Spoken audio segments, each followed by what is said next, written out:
I met a man named Mark Gordon Okay. who worked for Lufthansa, and he actually found me in a newspaper ad that I put in. So I used to do like crazy like marketing things for myself, just trying to get, you know, because back then, you know, we didn't have the gram, so we didn't have that stuff, so we had to do whatever we could. So I literally took out a newspaper ad, you know, personal trainer for hire or whatever, and he found me, he interviewed me, he hired me on the spot, 7 days a week, so 7 days a week at 7 a.m. And I'll never forget because the second or third session, I showed up at 7:01 and he wasn't there. And I was like, what the heck? And I waited for him. He never showed up. I was texting him, blowing him up, calling him. He never showed up. And then I showed up the next day at like 6:30, you know, making sure. And he showed up, didn't say one word through the whole session. And then, you know, finally at the very end, I was like, hey, man, I was here yesterday. And he was like, you're late. You were late. And he was like, don't ever be late again, like that.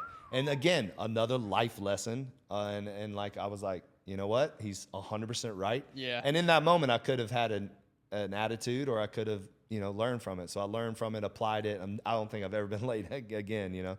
And then he asked me one day, why haven't you opened your own gym?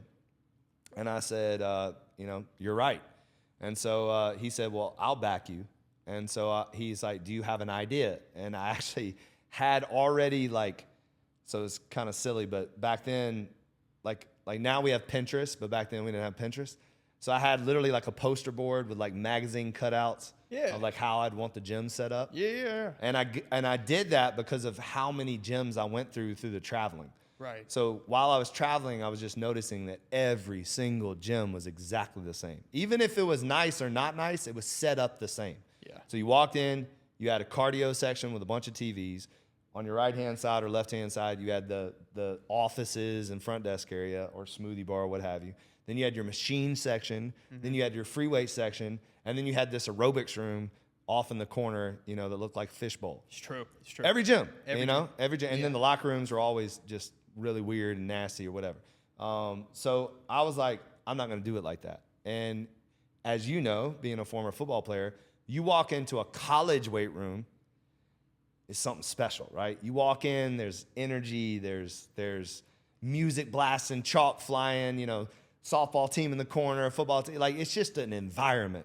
So I knew whenever I opened up my own gym that I had to recreate at least the collegiate athlete, you know, environment, so that as soon as you walked in the gym, you felt something. You felt something like you were there to work, that you were there to have an experience, and that's kind of where the whole legacy came from. So I pitched it to him. He loved it. And then, you know, the rest is history. So. That's fucking crazy, dude. Yeah. To be honest with you, my first time in a college gym was my dad took me to LSU. Okay. They had a muscle milk bar, and they had a bartender. Yeah. And I remember being a little kid being like, what the hell is going on here? And they were like, nah, this is how we do it here. Like, we are here to make NFL stars. Yeah. And I just remember thinking to myself, like, these aren't men. These are like they're an own substandard of man. They're like, you know, like one time I'm not gonna name drop, but I saw Shaq coming out of here. And that was a weird moment for me. Out of here? Yeah, he shoots here, right? And I had no idea how big he was. Oh, and it was the first time in my life where I said, I think mythical creatures exist, but we write them off as human beings. Yeah. You ever think about that? No. I think about that all the time. Like, I saw LeBron James one time in person. I was like, that's not a man. Yeah. There's nobody who's... Well, it's why they play. It's funny because when people...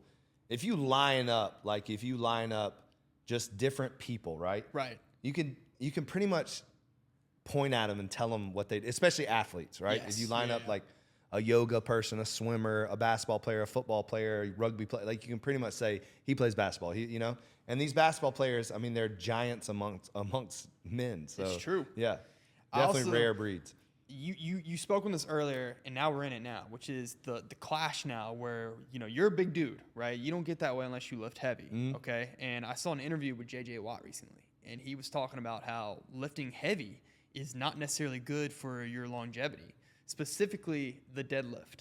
And I know this is a controversial thing, but you're probably the perfect person to answer this question. Yeah. Okay? Do you prescribe deadlifts to people? Like, I mean, yes, in all reality. And that's a stupid comment. Okay. So first of all, J.J. Watt did a lot of things wrong. Used terrible form, used way too much weight on stuff, and also too, There you It's go. the combination of the movements that Right. create injury. It's not the movements themselves. Exactly. So he did a combination of things that were probably harmful for him, why he had so many injuries. And still, I mean, guy was a freak of nature. I mean, oh my God, one of the best to ever do it. Exactly. And Yeah, I yeah. love watching him play. And it was actually sad to see him not be able to just go through a real career with all the injuries and stuff. But I agree. I would totally disagree with the whole deadlifting thing. I mean, deadlifting is really the foundation of lifting, and it's really about just doing it the right way. I mean, Right. if you're doing correct lifting, then you're fine. Like, you know, so it's really just form over weight in the beginning, mastering the form. And then also too, everyone's different. Like every body is shaped differently. True. They have different weaknesses in their body. So is it for everyone? I wouldn't say it's for everyone. But is it a bad lift? No. It's if you really think about it, it's kind of silly because everything's a deadlift in life. Like you're picking up your kids, that you're deadlifting. You pick up your groceries, you're deadlift. You move a chair, you're dead. Like that motion of squatting down and picking something up, Right. we do it 100 times a day. Yeah. So to say that motion is bad for you is a little, that's kind of silly. So Let's talk about the average Joe. Yeah. Who is watching this, right? Who's not built like you, obviously, right?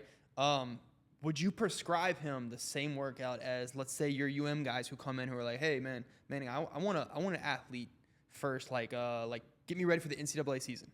What are the differences that you're putting in implement those different well, what's workouts? interesting is PIT, so the patented system that I created, Exactly. partner interval I training. actually got that in my thing too. There you go. Yeah. So PIT was designed by how I train professional athletes and my clients. Cool. So it's a push-pull, like antagonistic approach mixed with high-intensity cardio and core.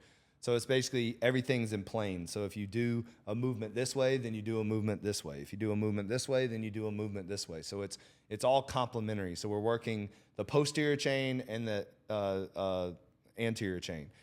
And then you add like high-intensity stuff to get your heart rate up. So that's really how I was training athletes. And then now I've created a system using selectorized equipment. So I think I'm pretty positive we're probably the only facility to do a circuit style training with actual selectorized equipment instead of like functional free weights and stuff. Gotcha. Yeah. And what that does is it puts you in a fixed position. So the only thing you have to think about is moving the weight. You know, you don't really have to think about balancing the weight or, Right. you know, your posture or anything like that. You're just moving the equipment because it's putting you in the correct form, you know? Right. Now, I mean, there's a few touches. Obviously, that's why we have coaches and explain it. But for the most part, I mean, that's how I train everybody. Now, obviously, there's levels, right? So the reason why it's such a cool system, too, is that if me and you are working out together, it's all adjustable. So, you know, if I'm doing 100 pounds and, you know, you could do, 60 pounds or whatever, Right. we can adjust the weight. So it's for everybody. It's for beginners and advanced. And now if it's one-on-one training, that's a little bit different. Yeah. I would probably take a different approach in terms of the programming. I would get to know you first and see you move and how your body moves, where your strengths are, where your weaknesses are. We do a lot of just figuring, getting to know each other in the first couple of sessions, and then we build up from there. What does get it to where you're like, hey, that's why it really has gotten the name that? I mean, I think, again, as soon as you walk in, I mean, Right. it's the turf. Like it's not, so when remember what I said earlier, how the aerobics room, so the group exercise room in traditional gyms is in an aerobics room, right? True. Yeah. And it's blocked off, so your Equinoxes of the world, your Planet Fitness, whatever, it's in its own like little room. And the problem with that is that that's where all the energy is. Yeah. That's where the women are in there, working it and got their little steps and doing step class and doing aerobics and yoga and all that stuff. So what I did is I put that basically in the middle of the gym. Yeah. So that our group exercise area is in the middle of the gym. So very similar to, say, like how CrossFit does it. True. But the difference is the amenities are way, higher in. So it's way nicer in terms of just everything, the equipment and everything you're experiencing, from the lighting to the turf. And then obviously there's an open gym side, and then you have, a state-of-the-art sauna and cold plunge and physical therapy and co-working spaces. So it has a lot more amenities. But ultimately, the energy of the building is coming from that group exercise class that we do 4 to 5 times a day in the morning, and then 4 to 5 times a day in the evening. So, 8 to 10 classes a day. And that drives the energy of the gym. Well, you can't help but like feel good when you're on the open gym side and you're working out and there's 40 people working out in the, pit space going through this awesome workout. It kind of feeds you as well.